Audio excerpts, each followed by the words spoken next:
दोस्तों, कहानी शुरू करने से पहले कमेंट में नमो बुद्धाय लिखकर वीडियो को लाइक शेयर जरूर करें। तो चलिए शुरू करते हैं इस कहानी को। एक गांव में धनी चंद नाम का एक व्यापारी रहता था।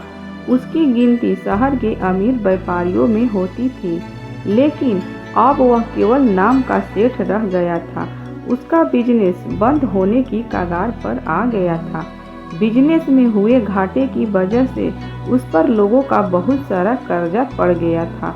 उसके दिन अब गरीबों की तरह कट रहे थे और उसकी हालत का कारण उसका स्वभाव था। वह बहुत ही शांत स्वभाव का व्यक्ति था। वह दूसरों की बातों पर बहुत जल्दी यकीन कर लेता था, इसीलिए उसे मूर्ख बनाना बहुत आसान था। चतुराई उसके अंदर थी ही नहीं। लोगों ने उसके सरल स्वभाव का फायदा उठाकर उसे इस हालत में पहुंचा दिया था। उसके कुछ चतुर दोस्तों, रिश्तेदारों और अन्य व्यापारियों ने उसके खिलाफ साजिश रचकर उसे अपनी चिकनी चुपड़ी बातों में ऐसा फंसा लिया कि उसका बिजनेस बंद होने की कगार पर पहुंच चुका था।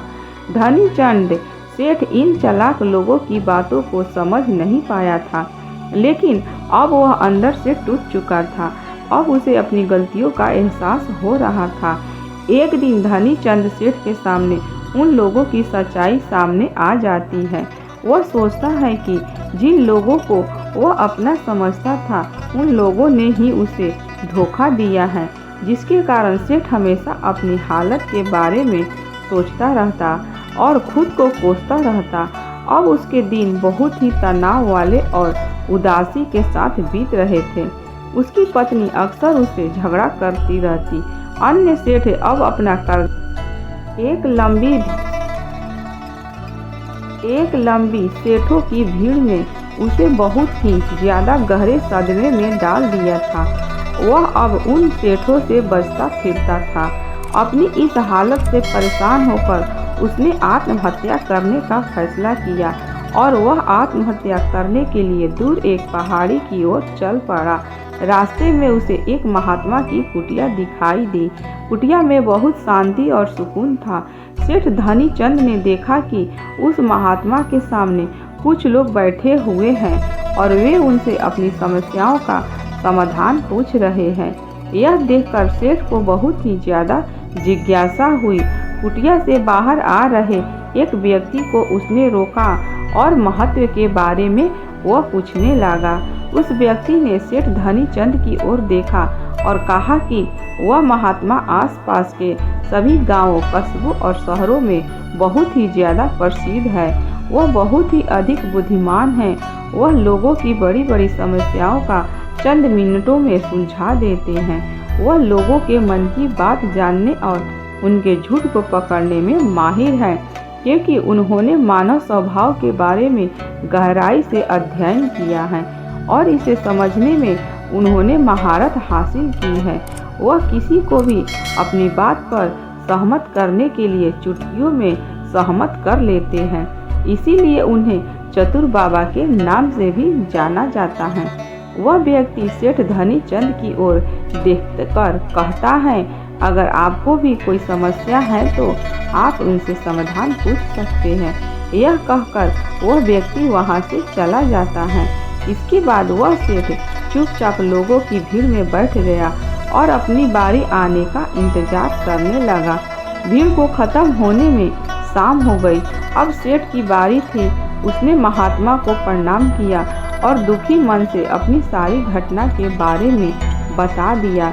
वह महात्मा सेठ की बातों को बहुत ध्यान पूर्वक सुन रहे थे और फिर शांत स्वर में उत्तर दिया, इंसान को इतना शरीफ होना चाहिए कि वह हर किसी की बातों पर विश्वास कर ले और जो लोग कहे वही करना शुरू कर दे।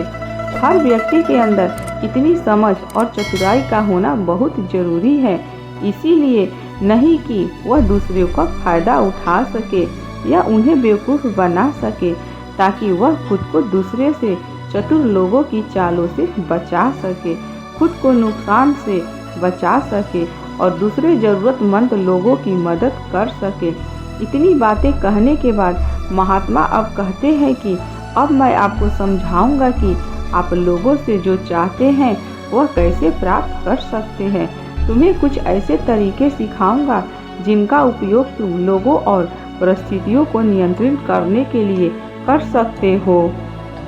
इसके अलावा तुम्हें यह भी पता चल जाएगा कि धोखेबाज लोगों को कैसे पहचानें और उनसे खुद को कैसे बचाएं। एक साधारण व्यक्ति कैसे समझदार व्यक्ति बन सकता है। ध्यान रहे, जो मैं यहाँ तुम्हें सिखाने वाला हूँ उसका इस्तेमाल किसी गलत काम के लिए नहीं करना, लेकिन अपनी और दूसरों की सुरक्षा के लिए। बस मेरी बातों को ध्यान से सुनो। हम जिस दुनिया में रहते हैं वहाँ आपको कुछ लोग चतुर मिलेंगे जो अपनी आजीविका चलाने के लिए भोले भाले लोगों का इस्तेमाल करते हैं। अब आप इन लोगों को कैसे पहचानते हैं जो अधिक बातें समझते हैं? आपको उन लोगों पर ध्यान देना चाहिए क्योंकि ये लोग विश्वास की कमी को पूरा करने के लिए बहुत सारे शब्द का उपयोग करते हैं। आपको उन पर ध्यान देने की कोई आवश्यकता नहीं है क्योंकि वे अपने झूठ की वजह से आपको बेवकूफ़ बनाने की कोशिश करते हैं। जो लोग एक ही बात को बार बार कहते हैं वह झूठे हो सकते हैं। ऐसे लोगों के कई उदाहरण हैं ताकि आप उनकी चिकनी चुपड़ी बातों पर भरोसा कर सके। जिस व्यक्ति से आप बात कर रहे हैं उसे जानने का असली तरीका यह है कि आपको वह जो कुछ भी कहते हैं उसे एक बार दोबारा अवश्य सुनें। जिस तरह से वे अपनी कहानी सुनाते हैं उससे आपको पता चलेगा कि वह सही है या नहीं। दूसरी बात, यदि आप किसी ऐसे व्यक्ति को जानते हैं जो दूसरों से झूठ बोलता है तो आप उस पर कभी भी भरोसा ना करें क्योंकि जो व्यक्ति दूसरों से झूठ बोलता है वह निश्चित रूप से आपसे भी झूठ ही बोलेगा। साथ ही आपको ऐसे लोगों से सावधान रहना चाहिए जो दावा करते हैं कि उनके पास पहले बहुत पैसा था जो अब डूब गया है, जिससे पता चलता है कि जिससे आप बात कर रहे हैं वह झूठ बोल रहा है। हाँ, ऐसा हो सकता है कि एक बार उसके पास पैसा था लेकिन अब वह दिवालिया हो चुका है। बुद्धिमान इसी में है कि ऐसे व्यक्ति को कभी भी पैसे से समझौता नहीं करना चाहिए।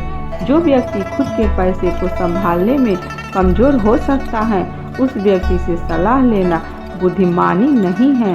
आपको ऐसे अयोग्य लोगों से भी सावधान रहने की आवश्यकता है क्योंकि अगर कोई व्यक्ति महत्वपूर्ण चीज़ों की देखभाल करने में सक्षम नहीं होता है तो ऐसे लोग अपने बिजनेस या काम को संभाल नहीं सकता। एक समझदार व्यक्ति अपनी जरूरी समस्याओं पर अधिक ध्यान देता है, बेकार की चीज़ों पर नहीं। एक और व्यक्ति जो हमेशा अपनी बात दोहराता है और बार बार कसम खाता है वह व्यक्ति झूठा होता है। इसीलिए ऐसे व्यक्ति पर भी कभी भरोसा नहीं करना चाहिए। दूसरी ओर, अगर आप चाहते हैं कि कोई व्यक्ति आपके साथ अच्छा व्यवहार करे तो आपको हमेशा अपनी इच्छा के अनुरूप परिणाम मिलेंगे जो कि गलत है। आपको हमेशा एक बात याद रखनी चाहिए कि लोग वही चाहते हैं जो उन्हें कभी नहीं मिल सकता। इसीलिए अगर आप ऐसा चाहते हैं कि किसी काम को पूरा करने के लिए आप उसे बार बार करें और आप उसे हासिल कर सकते हैं जो खुद हायर नहीं जा सकता। इसके लिए तुम्हें 2 नियमों पर ध्यान देना होगा। पहला नियम, जिस व्यक्ति को आप अपने बस में करना चाहते हैं उसे वह दे दो जो वह चाहता है या फिर जिसे वह हासिल करना चाहता है। दूसरा नियम, उस व्यक्ति को तब तक देखें जब तक वह आपके नियंत्रण में आ जाता है। तो देखिए कितना दुख होता है जब आप उसे वह देना बंद कर देते हैं जो वह चाहता है। जब भी आपको लगता है कि वह आपको हल्के में ले रहा है, इसीलिए जो आपने उसे दिया था उसे वापस ले ले। यह बात उस व्यक्ति को एक कमी और खालीपन का एहसास कराएगी जिससे वह आपकी बात दोबारा सुनने को तैयार हो जाएगा। तीसरा नियम, जब कोई व्यक्ति ऐसा व्यवहार करता है जैसे कि वह सब कुछ जानता है तो निश्चित रूप से आप एक ऐसे व्यक्ति से बात कर रहे हैं जिससे बुद्धि की कमी है। सच तो यह है कि जो व्यक्ति यह मानता है कि वह कुछ नहीं जानता, वह अंततः सबसे बुद्धिमान होता है और जीतता है। यदि आप अपने आसपास के लोगों के और परिस्थितियों पर नियंत्रण रखना चाहते हैं तो सबसे अच्छा तरीका विनम्र और नर्म होना है। इससे पता चलता है कि आप बाहर के लोगों से झगड़ा नहीं करना चाहते हैं। अपनी शारीरिक भाषा को विनम्र रखें। एक बार जब लोगों को पता चल जाए कि आप बहुत कुछ जानते हैं, आपकी सफलता और विफलता का उपयोग आपके विरुद्ध किया जाएगा। आपकी असफलता पर आपका अपमान होगा और आपकी सफलता पर लोग आपसे नफरत करेंगे। और जब आप लोगों के सामने यह दिखाते हैं कि आप सब कुछ जानते हैं तो लोग को समझाने की तकरीर अधूरी रह जाती है। लोग आप पर उनका उपयोग करने का आरोप लगा सकते हैं और वे आपको अपनी योजनाओं के साथ आगे बढ़ने का मौका दिए बिना ही मना कर देंगे। लोग हमारे निर्दोष, अज्ञानी और विनम्र होने के कारण हम पर संदेह नहीं करते कि हम उनसे काम ले रहे हैं। जो व्यक्ति अपनी भावनाओं और जज्बातों को छुपाने में माहिर होता है वह दूसरे लोगों को आसानी से अपने वश में कर सकता है। जब लोगों को लगेगा कि आप विनम्र और झगड़ालू स्वभाव के नहीं हैं तो वे आगे आकर आपकी मदद करना चाहेंगे और शायद तब वे आपको अपने बारे में जानकारी देंगे जिसका उपयोग आप उन्हें नियंत्रण करने के लिए कर सकते हैं। और वे आपको यह सारी जानकारी देंगे क्योंकि उन्हें यकीन है कि आप उनसे नहीं लड़ेंगे। जो व्यक्ति यह मानता है कि उनके अंदर सुधार की गुंजाइश है तो उसके सफल होने की संभावना कई गुना बढ़ जाती है। व्यक्ति के अंदर विनम्रता इसलिए भी आती है क्योंकि वे सोचता है कि उसे बहुत कुछ सीखना है, लेकिन जो व्यक्ति यह सोचता है कि वह बहुत कुछ जानता है वह आसानी से मूर्ख बन जाता है। साथ ही एक गृहस्थ होने के नाते आपको इस बात पर ध्यान देना चाहिए कि आपका पैसा कहाँ जा रहा है और उस मेहनत की कमाई को तब तक खर्च ना करें जब तक आपको उस पैसे के बदले में वह न मिल जाए जो आप चाहते हैं। इसका मतलब यह है कि अगर आप सामान लिए बिना पैसा देते हैं तो धोखा मिलने की संभावना बढ़ जाती है। ऐसा भी हो सकता है कि अगर किसी ने आपका पैसा पहले ही ले लिया है तो वह अपना वादा नहीं निभाएगा। इसीलिए सुरक्षित रहने के लिए उस व्यक्ति को पैसा देने से पहले सावधानी बरतें। जो चीज़ आप उनसे पाना चाहते हैं उसे प्राप्त करें। चौथा नियम, लोगों को समझाने का सबसे अच्छा तरीका यह है जानना है कि आप किसका मन बदल सकते हैं और किसका नहीं। यह 100% सत्य है कि आप किसी के मन को अपने अनुसार तब तक नहीं चला सकते जब तक वह आपको पसंद ना करता हो। इसीलिए जो लोग आपको पसंद करते हैं और आपका सम्मान भी करते हैं उन्हें अपने तरीकों से चलने की कोशिश करें, लेकिन सही चीज़ों के लिए इस बात का ध्यान रखें।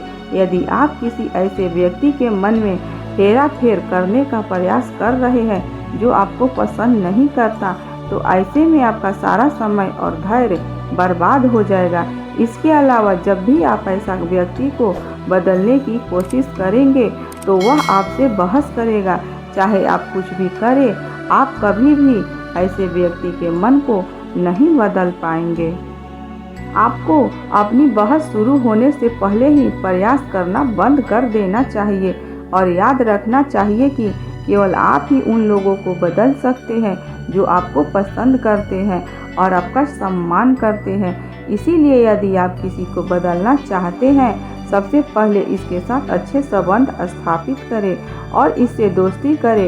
इतना कहकर महात्मा कुछ देर रुके और फिर आगे कहने लगे, अब मैं तुम्हें कुछ ऐसी तरकीबें बताऊंगा जिसका उपयोग करके चतुर और धोखेबाज लोगों को मूर्ख बनाते हैं और उनका गलत इस्तेमाल करते हैं।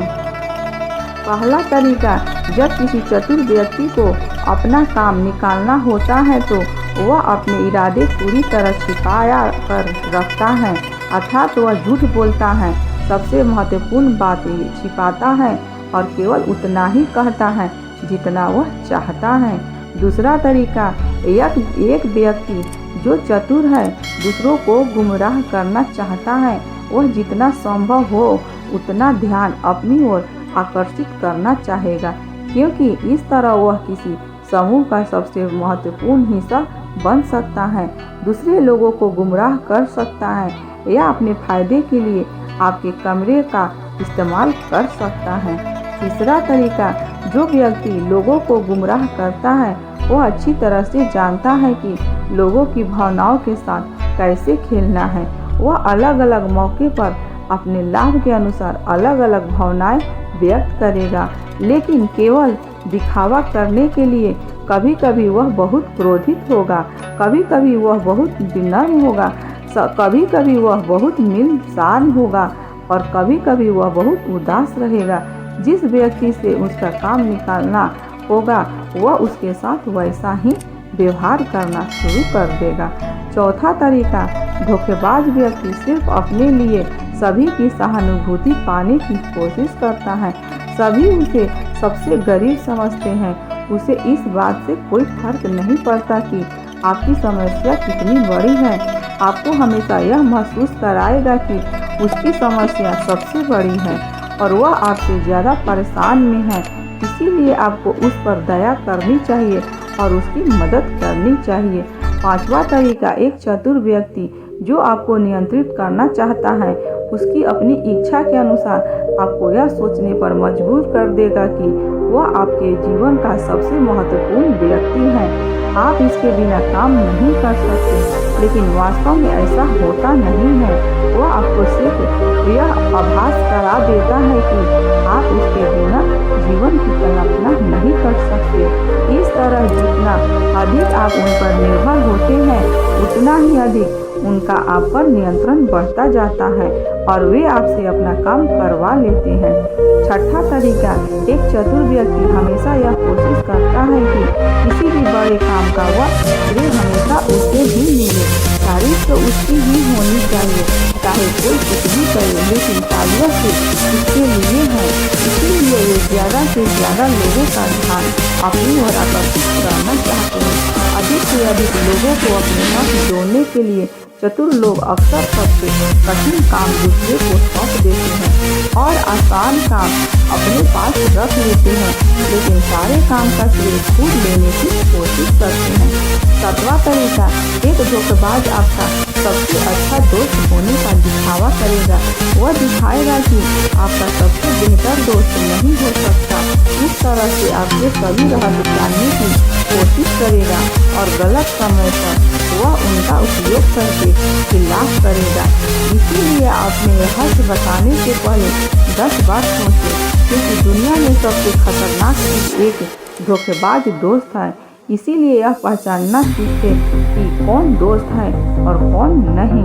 आठवां तरीका, अधूरी जानकारी दे। एक धोखेबाज व्यक्ति आपको केवल उतनी ही जानकारी देगा जितनी वह आपसे जानना चाहता है। कारण क्योंकि वह चाहता है कि आप सिर्फ ये बातें जाने। वह कभी भी आपसे साथ पूरी बातें साझा नहीं करेगा। वह सबसे महत्वपूर्ण चीजें छिपाएगा ताकि समय आने पर वह उनका उपयोग कर सके और सारा श्रेय ले ले या अपना काम पूरा करवा सके। नौवां तरीका, एक चतुर व्यक्ति कभी भी अपनी बात पर कायम नहीं रहेगा। समय आने पर वह अपनी बात से मुकर जाएगा। इसका कारण कुछ भी हो सकता है। या तो वह चाहता है कि आप ऐसा न करें, या वह जानबूझकर ऐसा कर रहा है, या उसकी इच्छा पर निर्भर करता है। 10वां तरीका, वे ऐसा दिखाया करता है जैसे उन्हें कुछ भी पता नहीं है। वे सबसे निर्दोष है, हालांकि उन्हें उस समय उस घटना के बारे में सब कुछ पता है, लेकिन फिर भी वे आपके मुंह से सब कुछ सुनना चाहेंगे, क्योंकि कल को अगर उनके मुंह से कुछ ऐसी बात निकल गई तो नहीं कहनी चाहिए थी, तो वो आपका नाम ले सकते हैं कि उसने मुझे बताया था। वे निर्दोष बने रहेंगे ताकि वे अपनी जिम्मेदारियों से बच सके। जितना उन्हें मिल सकता था उससे अधिक काम के बोझ से दूर रहे। वे जानबूझकर ऐसा करते हैं ताकि कोई उन पर ध्यान न दे और वे महान चीजों से बच सके। 11 तरीका, दूसरे पर उंगली उठाना या दोष देना। एक चतुर व्यक्ति हमेशा अपने हाथ खाली रखना चाहेगा, अर्थात उसे कोई कड़ी मेहनत या अधिक जिम्मेदारी नहीं निभानी पड़ेगी। इसीलिए वो दूसरे पर उंगली उठाता रहता है कि मुझे यह काम ठीक से नहीं आता। वह इस बात को भली भांति जानते हैं या दूसरी स्थिति यह आती है कि कहीं न कहीं उसकी पोल खुल जाती है या इज्जत सामने आ जाती है, फिर भी वे अपनी गलती का दोष दूसरे पर डाल देते हैं। 12वां तरीका, एक धोखेबाज हमेशा झूठी तारीफ करेगा। वह केवल वही कहेगा जो दूसरा व्यक्ति उसे सुनना चाहता है और वह ऐसा तब तक करेगा जब तक उसका काम पूरा न हो जाए। इसके बाद वह लोगों के सामने उसी व्यक्ति की आलोचना करेगा और उसकी कमी को दूसरे लोगों के सामने जाहिर करेगा। 13वां और आखिरी तरीका, बताते हुए महात्मा कहते हैं, ऐसा व्यक्ति जो आपसे फैसलों को नियंत्रित करने की कोशिश करता है, सबसे पहले एक धोखेबाज और चालाक व्यक्ति बनने की कोशिश करेगा। आपका सबसे अच्छा दोस्त और सुखचिंतक, उसके बाद जब वो उसे विश्वास हो जाएगा कि आपने उस पर आँख मूंद कर भरोसा करना शुरू कर दिया है, तो वह आपके फैसले खुद लेने की कोशिश करेगा। वह आपको यह महसूस कराएगा कि उसने आपके लिए जो फैसले लिए हैं उससे आपको फायदा होगा। चतुर व्यक्ति को फायदा होने वाला है। तो ये थे वो तरीके जिनसे आप लोगों को अपनी बात मनवाने के लिए इस्तेमाल कर सकते हैं और चतुर और धोखेबाज की पहचान कर सकते हैं। इन तरीकों का पालन करके आप इन सभी लोगों से बच सकते हैं। धनीचंद सेठ को सभी प्रश्न के उत्तर मिल गए। उन्होंने महात्मा को उनकी बहुमूल्य जानकारी देने के लिए धन्यवाद प्रकट किया और अपने घर वापस लौट आए। इसके बाद धनीचंद सेठ ने बहुत मेहनत की और इस कहानी में बताए गए नियमों का पालन किया। इसके बाद वह फिर से एक अच्छा व्यापारी बन गया। दोस्तों, उम्मीद करती हूँ कि इस कहानी से आपको बहुत कुछ सीखने को मिला होगा। धन्यवाद दोस्तों।